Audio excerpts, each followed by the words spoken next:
சம்மதம் தான். அப்ப பார்ப்பனத்துக்கு நீ அடிமையா இருக்க, மனு தர்மத்துக்கு நீ அடிமையா இருக்க, இந்த சாதின்னு சொல்லி அடிமைப்படுத்தி வச்சிருக்காங்க, சடங்குன்னு சொல்லி அடிமைப்படுத்தி வச்சிருக்காங்க. இதெல்லாம் நமக்கு தெரியறதில்லை. இப்ப என்ன, நான் ஒரு சாதி மதம் அற்றவள் அப்படி ஒரு சர்டிபிகேட்காக இப்ப நான் போராடிட்டு இருக்கேன். என்னோட தந்தை எங்களோட பேரு 3 சிஸ்டர்ஸ் நாங்க, ஸ்னேகா, மும்தாஜ், ஜெனிஃபர், 3 மந்திரியும் பேர் வச்சாரு. மதம் இல்லை சாதி இல்லை நீங்க சர்டிபிகேட்ல குறிப்பிட்டு கொடுத்தோம்.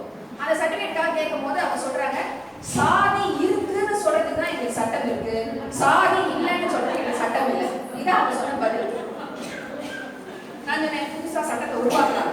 அந்த கலெக்டர் போய் நான் கன்வின்ஸ் பண்றேன், தமிழ்நாட்டில் எனக்கு அப்படி ஒரு சர்டிஃபிகேட் கொடுத்தீங்கன்னா நீங்க ஒரு புதுசா ஒரு ட்ரெண்ட் செட் பண்றீங்க, ஒரு வீடியோ கூப்பிடுவோம், இப்படி ஒரு பெரிய சர்டிஃபிகேட்டை கொடுத்த மாபெரும் கலெக்டரா நீங்க இருப்பீங்க, இப்படி ஒரு சர்டிஃபிகேட் வாங்கினா ஒரு பொண்ணா நான் இருப்பேன் அப்படிலாம் பேசி அவங்க கன்வின்ஸ் பண்ணி, இல்லை ஏற்கனவே அவங்க உணர்வாளர் தான் இருந்தாலும் நம்ம அப்படிலாம் அந்த அதிகாரத்துவம் வந்ததுக்கு பிறகு பெண்ணோ ஆணோ அதிகாரி அப்படி ஆயிடுறாங்க இல்லையா. அதனால அவங்கள்ட்ட பேசி அப்படி ஒரு சர்டிஃபிகேட்காக பேசுறதுக்கு 3 மகள்கள், 3 பெண் குழந்தை, ஆதிரை நஸ்ரீன், ஆதிலா ஐரீன், ஆரிஃபா ஜெஸ்ஸி என்ற 3 மத பெயரை வச்சிருக்கோம். சாதி சமய சடங்குகள் இல்லாத ஒரு திருமணத்தை நான் செஞ்சுட்டேன். தாலியில கூட சாதி அடையாளம், ஒரு சாதி ஒரு தாலி, ஒரு மருந்து ஒரு தாலி, அதெல்லாம் கட்டினா அப்புறம் எந்த சாதி தாலியை நான் கட்டுறது, எந்த சாதியும் இல்லாம அப்படிங்கிறத அப்படி ஒரு சடங்குகள் ஏற்ற ஒரு திருமணத்தை நான் செய்துட்டேன். எதுக்கு குறிப்பிடுறேன்னா, அப்படி புதுசா ஒரு விஷயத்த நம்ம ஏற்படுத்தணும் அப்படிங்கிற இடத்துக்கு நம்ம போறதுக்கான முயற்சி செய்வதற்கு இந்த உளவியல், இந்த சமூகம் நம்மை விடுவதில்லை என்ற புரிதல் நமக்கு முதல்ல வேணும்.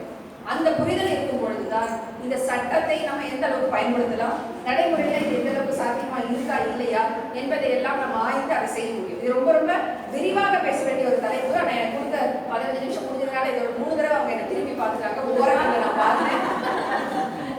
அப்படி ஒரு கலந்துரையாடலை வாய்ப்பு கிடைச்சா மேலும் நான் இதை பேசலாம்னு நினைக்கிறேன். உங்களோட கேள்விகள் ஏதாவது இருந்தால்